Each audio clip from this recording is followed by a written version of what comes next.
कुमार सिंह जी का, जो कि एक वरिष्ठ पत्रकार हैं और अंशु मासिक पत्रिका इनके तहत निकलती है और ये अनसुनी आवाज़ सोशल मीडिया से भी बिलोंग करते हैं। और इसके अलावा इन्होंने इससे पहले इंडिया टुडे, अमर उजाला, हिंदुस्तान, नई दुनिया और दी संडे पोस्ट में ये काम कर चुके हैं और 22 साल से ये पत्रकारिता के क्षेत्र में काम कर रहे हैं।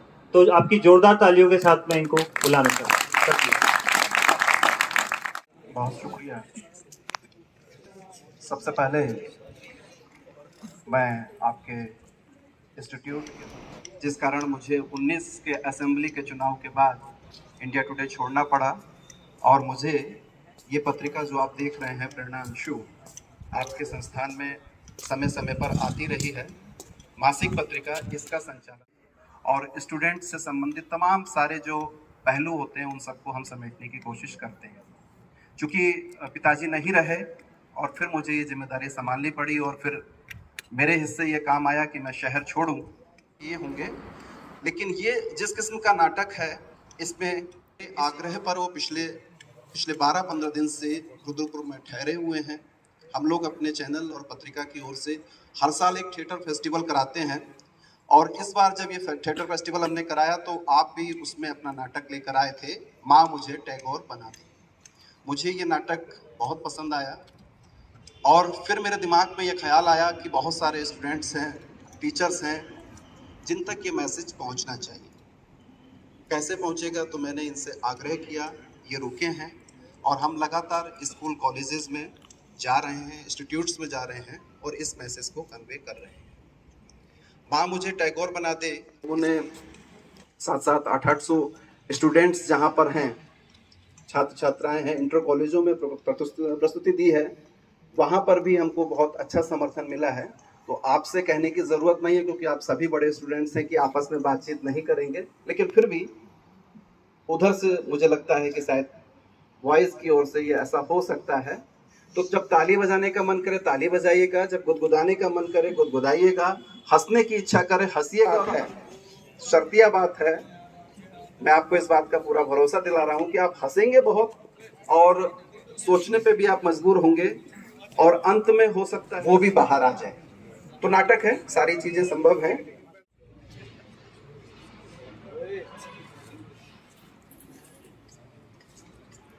आप लोग लगभग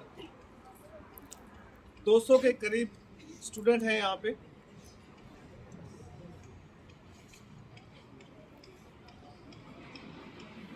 दोस्त, आपका नाम जान सकता हूँ भाई साहब? जूलियस।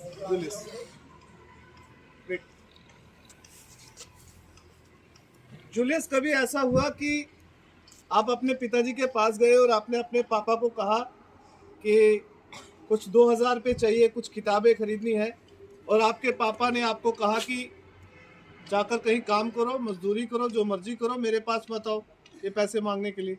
नहीं कहा? क्यों? ऐसी कंडीशन ही नहीं। और वो ये भी नहीं चाहते कि आपको कभी स्ट्रगल देखनी पड़े। सही बात है। आप जिस कंफर्ट जोन में अभी यहाँ बैठे हैं ना, आप लोग एक नाटक देखने वाले हैं, पर शायद आपको जानकारी होगी कि इसी समय हमारे देश के ना जाने कितने ऐसे होशियार स्टूडेंट हैं जिन्हें थोड़े से पैसों के लिए बहुत हार्ड स्ट्रगल करना पड़ता है। आप जिस शानदार कॉलेज में पढ़ते हैं, यहां पर पढ़ने की वो कभी कल्पना भी नहीं कर सकते। और बड़े ही अफसोस की बात है, दुख की बात है कि जो रिसोर्सेज हमारे पास हैं, जो चीजें हमें मिली हैं, वो जिस तरह से हमें प्रोटेक्ट करते हैं, आगे बढ़ाते हैं, बहुत कम बच्चों को ये महसूस होता है। और जब तक वो ये महसूस कर पाते हैं तब तक समय हाथ से निकल जाता है। मैं आप सबसे प्रॉमिस करता हूं कि आज के ये 40 मिनट आप में से बहुत सारे स्टूडेंट्स की लाइफ में हो सकता है कि एक टर्निंग पॉइंट हो। इसलिए सिर्फ इसे नाटक मत समझना, ये मत समझना कि हम यहाँ कोई खेल देखने के लिए आए हैं। खेल तो होगा ही, आपको मनोरंजन भी होगा, मगर उसके साथ साथ जो उसकी असली बात है इस कहानी की, इस नाटक की, उसे ज़रूर महसूस करिएगा। तो आइए अब हम मिलते हैं इस लड़के से। मतलब ये नाटक मैं नहीं करने वाला, एक कोई और है, वो भी आपके सामने आएगा। तो जब ये आपके सामने आएगा तो इस लड़के को अपनी कहानी याद आने लगेगी, तो ये आपको अपनी कहानी सुनाएगा।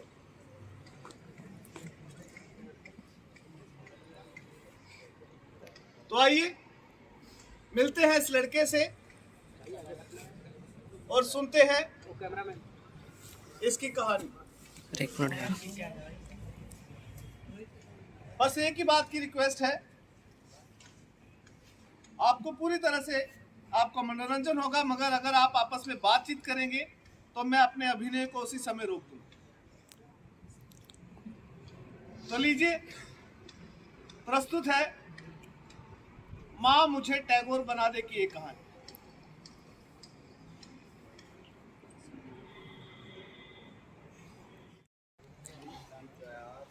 तुम लोगों को तो हंसी आएगी क्योंकि तुम लोगों को उसकी बातें नहीं सुननी पड़ती है। नहीं देना पैसे मेरे को, एक बार बोल दो मैं घर चला जाता हूं।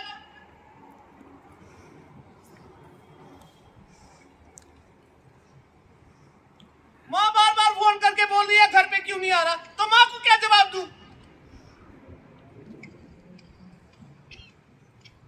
जिस दिन आया था यहाँ पर उस दिन बड़े प्यार से बात कर रहा था मेरे से, बोल रहा था अपने बच्चों की तरह रखूंगा। ऐसे रखता कोई अपने बच्चों को? गालियां निकालता कोई अपने बच्चों को?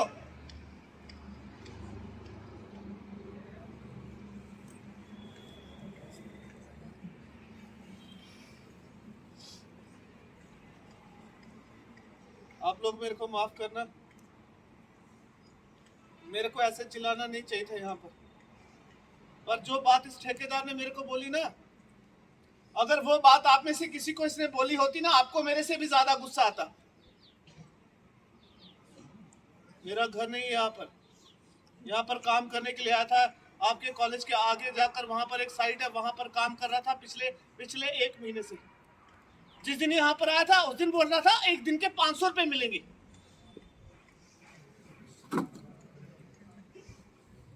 एक दिन के अगर 500 हुए, 1 महीने के हुए 15,000, तब 15,000 में से मैंने कितने पैसे लिए? जिस दिन माँ ने फोन किया, ठेकेदार के पास गया, 3,000 रुपए लेकर आया, 2500 रुपए माँ के अकाउंट में डाले, 500 रुपए अपने पास रखे, और जिस दिन कमरे का किराया देना था फिर 1,000 लिया। तो 3,000 और 1,000 हुआ 4,000, तो 15,000 में से 4,000 निकालो, पीछे रह गए 11,000 रुपए।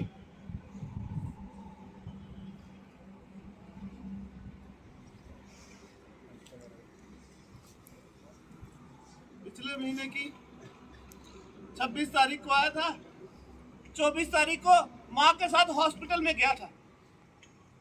वो जो जिस डॉक्टर ने ऑपरेशन किया ना, उस डॉक्टर ने मेरे को बोला था अगले महीने की 28 तारीख को अपनी माँ को लेकर आना हॉस्पिटल में। कल थी 28 तारीख, 2 टेस्ट करने थे, और अगर वही टेस्ट बाहर से करवाऊंगा 5,000 रुपए लगेंगे।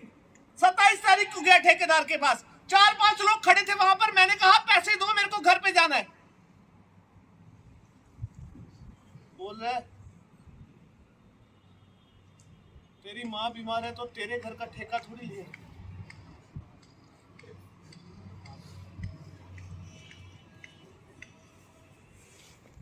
बोल रहा तेरी माँ मरती है तो मर जाए, मैं क्या करूं?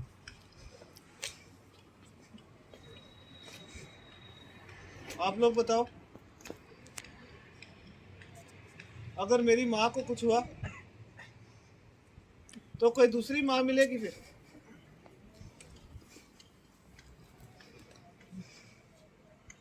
मेरे को करना ही नहीं काम, मैं आज ही जा रहा हूँ वापस।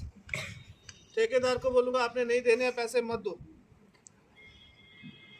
एक बात बताता हूँ, जब मैं पहले काम करता था तो जो मेरे को ओवर टाइम के पैसे मिलते थे 150 रुपए, वो मैं पैसे खर्च थोड़ी करता था, वो पैसे मैं अपने अकाउंट में जमा करवा देता था। और अभी मेरे अकाउंट में 20,000 रुपये है, माँ को नहीं पता ये बात। स्टेट बैंक में मेरा अकाउंट है, कल जाऊंगा सुबह सुबह स्टेट बैंक से 15,000 रुपये निकालूंगा, माँ को दे दूंगा। क्योंकि अगर मैंने माँ को ये बोला कि मेरे को ठेकेदार से नहीं मिले, आगे से कभी जाने भी नहीं देगी। सर एक बात बताऊं सर, जैसे ये बच्चे यहाँ पर पढ़ते ना, इन बच्चों की तरह पहले मैं भी स्कूल जाता था। और मेरा स्कूल जो था मेरे घर से कितना दूर था, 4 किलोमीटर।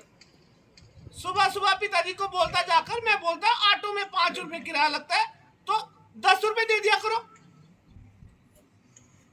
मेरे को बोलते जाना तो जा वरना स्कूल छोड़ दे। मैं बोलता नहीं दे रहे ना 10 रुपए मत दो। हमारा स्कूल 9 में लगता था, मैं घर से निकलता था कई बार 7 बजे, कई बार 7:30 बजे, और जितने बच्चे आते थे ना उस ऑटो में बैठ के उन सारे बच्चों से पहले पहुंच जाता।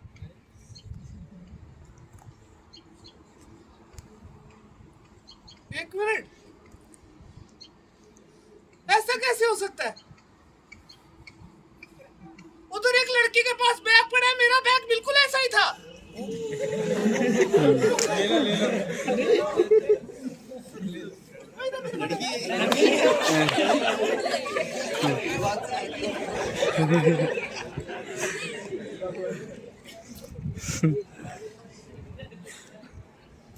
सर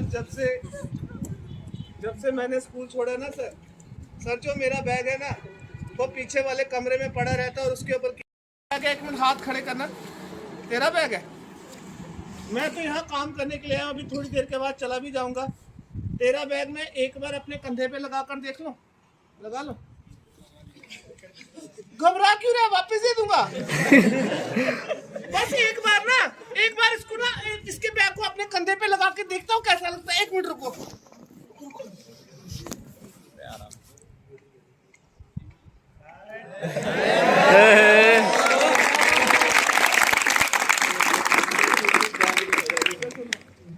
एक बात बताऊं, अपने कंधे पे लगा के ना मेरे को अपने स्कूल की कहानी याद आ गई। अगर 5-10 मिनट तुम लोग यहाँ बैठे हो तो मैं तुम लोगों को अपने स्कूल की कहानी सुनाऊं? हंसना मत। और मेरे को क्यों बोल रहे सर तो अभी हमारे आएंगे, इंग्लिश वाले सर। अब चुप रहना बिल्कुल। सुना इधर, यहाँ पर सर बैठेंगे, हंसना मत। और उस दिन पता है क्या हुआ था? जो मेरा दोस्त है मेरे पास आया, मेरे को बोले अपनी टेस्ट वाली कॉपी दे। मैंने कहा आधे घंटे के लिए ले जा, वापिस दे देना। 7 दिन स्कूल नहीं आया, आज सुबह आकर मेरे को बोले कॉपी गुम हो गई। अभी बता दो सर को। चुप रहो। टाई बांध रहा, देखो कैसे बांधते टाई, सीखो तुम लोग भी। पहले ऐसे किया, उसके बाद ऐसे, उसके बाद ऐसे, और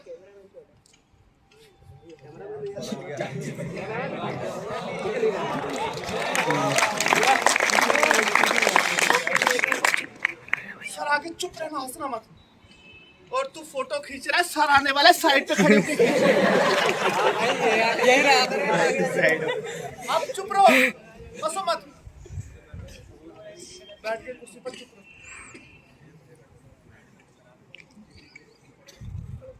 सर मैं कमिंग।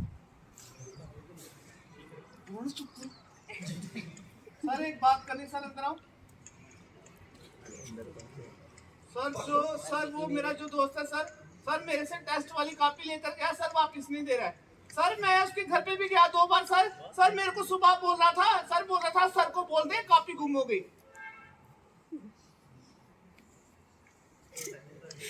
सर वो बैठा, सर देख लो हंस रहा है। सर मैं इसको बुला कर लाता, सर 2-3 थप्पड़ लगाओ सर पहले, सर उसके बाद अपने आप बोल देगा। सर बुलाओ, सर थप्पड़ जोर से लगा।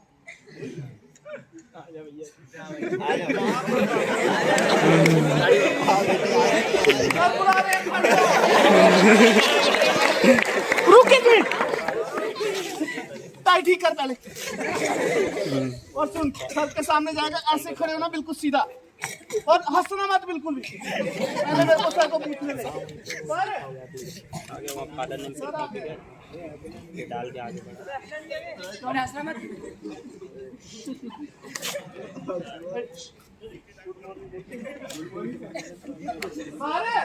आपको जितना शरीफ दिख रहा है ना, ये ऐसा नहीं, इतना नहीं है ये। सर मैं उसके घर पे गया, सर छत के ऊपर हेडफोन लगा कर सर अकेले डांस करे जा रहा था।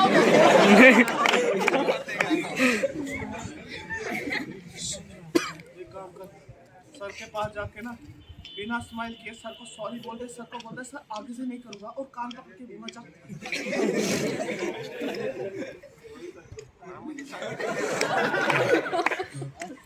देखा कैसे हंस रहा।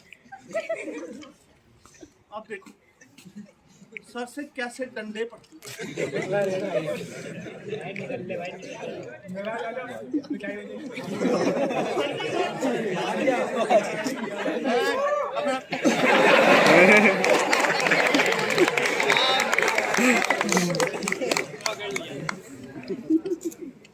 Sir Sit properly. All the time laughing. Good morning, students. Good morning. What I said? बेटा आप वो स्टूडेंट हैं, लास्ट ईयर मैं क्लासेस में जाकर सब बच्चों को कहता था look at this boy actually. मगर आपने एक साल के अंदर अपने आप को बर्बाद कर लिया। What have I said? और आप हंस रहे, आपके भी नंबर कम आए इस बार। कान पकड़िए और बोलिए सर आइंदा ऐसी गलती नहीं होगी। बेटा you are a good student.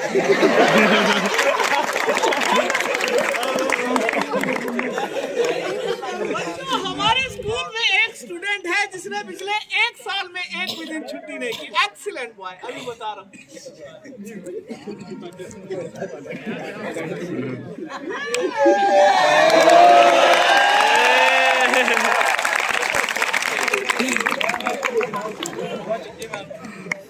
हम लोगों को मालूम है जब सर मेरे को ऐसा बोलते तो मैं सर को पूछता सर, और आप खुद सोचो जिस दिन पिताजी ने मेरे को बोला स्कूल छोड़ और मेरे साथ काम करने के लिए चल, तो सर उस दिन तो स्कूल से हमेशा के लिए छुट्टी हो जाएगी ना। सर मैं तब तक स्कूल से एक दिन की भी छुट्टी नहीं करूंगा। और इधर सुनो, हमारे स्कूल में सबसे पहली क्लास कौन सी थी? सुनो, सबसे पहली क्लास इंग्लिश की, इंग्लिश के बाद मैथ, मैथ के बाद साइंस, और साइंस के बाद होती हिंदी की क्लास। और जब हिंदी की क्लास होती ना, हमारे हिंदी वाले सर जैसे क्लास में आते बच्चों को पहले कोई कविता सुनाते, कहानी सुनाते, और पता है जब बच्चे खुश हो जाते ना, उसके बाद सर जो भी पढ़ाते हैं बच्चों को क्लास में ही याद हो जाता है। अब हंसना मत, हिंदी वाले सर आएंगे, चुप रहना बिल्कुल। और एक लड़की ने कल कॉपी नहीं चेक करवाई थी, सर ने बोला था बता देना। एक मिनट पहले देख, ये इधर बैठी है, कॉपी चेक करवा सर को। अब चुप रहना, सर आ रहे, हंसना मत। जहाँ पे बैठेंगे सर चुप रहना बिल्कुल, इधर से आएंगे पीछे से। चुप रहो सर आ रहे था, तब से मेरी गोदी में खेलता है, कितना बड़ा हो गया।